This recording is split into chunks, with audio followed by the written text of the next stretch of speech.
ओम गुरुभ्यो नमः। आज बातीपा शिक्षा कार्यक्रम में आप सबों से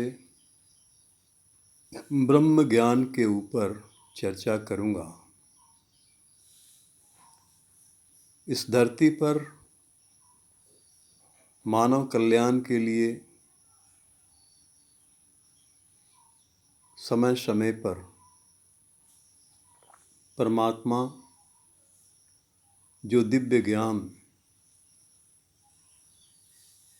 सात्विक लोगों के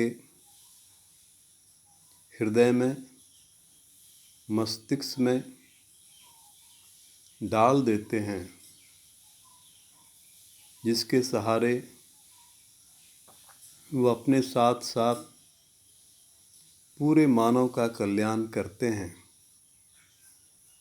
उसे हम ब्रह्म ज्ञान कहते हैं। तो गीता में श्री कृष्ण सबसे पहले त्रेता युग में 12 साल से भी कम उम्र में जो ब्रह्म ज्ञान सबसे पहले गोपियों को दिया,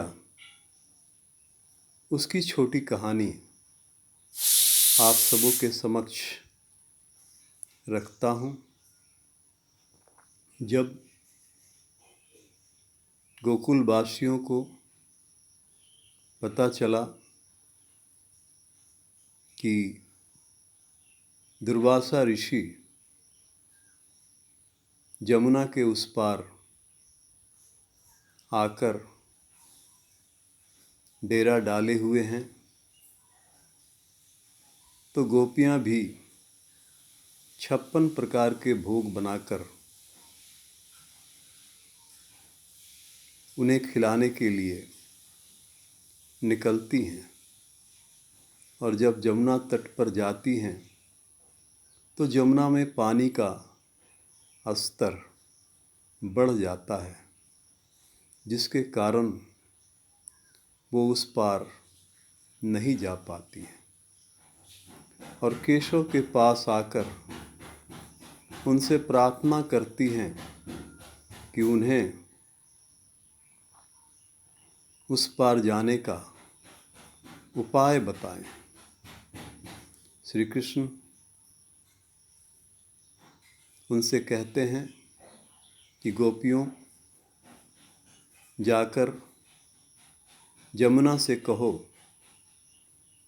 कि अगर दुर्वासा ऋषि ने जन्म से लेकर आज तक कभी कोई अन्न का दाना भी ग्रहण नहीं किया होगा और ये बात सत्य है, तो हमें मार्ग दे।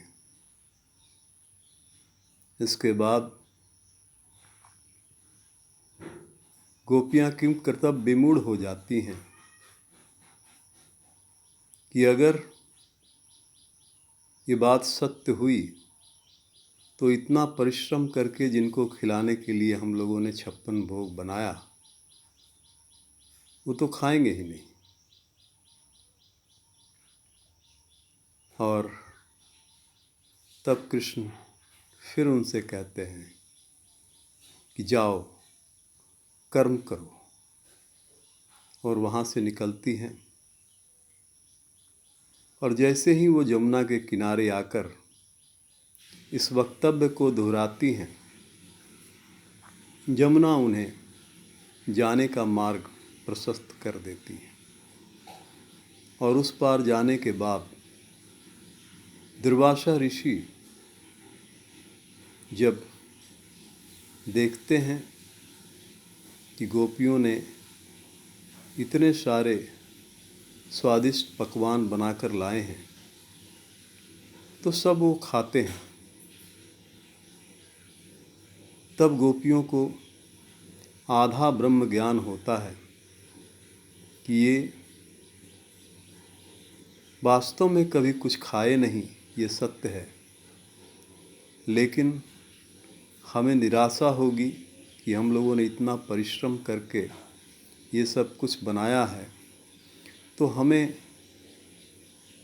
प्रसन्न करने के लिए माया स्वरूप इन्होंने इस भोजन को ग्रहण किया। और फिर जब वहाँ से वो वापस चलती हैं तो उनके पास श्री कृष्ण नहीं है, केशव नहीं है।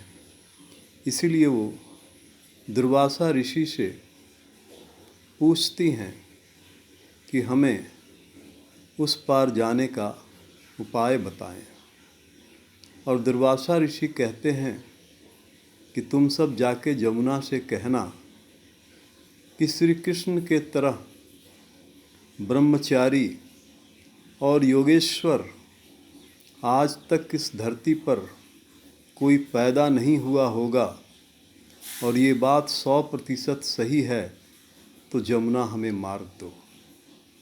गोपियाँ फिर भ्रम और संशय में हैं और उन्हें लगता है कि वो उस पार जा नहीं पाएंगी, क्योंकि श्री कृष्ण उनके साथ उनके कपड़े उठा ले जाते हैं, रास रचाते हैं। तो ये कैसे संभव होगा कि वो ब्रह्मचारी हैं और योग के सम्राट हैं, योगेश्वर हैं, लेकिन जैसे ही वो आकर ये बात जमुना से कहती हैं, फिर जमुना उन्हें जाने का रास्ता प्रशस्त करती हैं। तो उन्हें ये पूर्ण ब्रह्म ज्ञान प्राप्त होता है कि परमात्मा बहुत बार हमारे अंदर सुधार करने के लिए, हमें प्रसन्न करने के लिए भी मायावश हमें ऐसी चीज़ें दिखाते हैं कि हम सही रास्ते पर आ जाएं। तो जो ये ब्रह्म ज्ञान के संबंध में जो एक छोटा सा वीडियो मैंने आप सबों के समक्ष रखा है, आशा करता हूँ कि आप सबों को पसंद आएगा। मुझसे इस कार्यक्रम में जुड़ने के लिए आप सबों का आभार और बहुत बहुत धन्यवाद।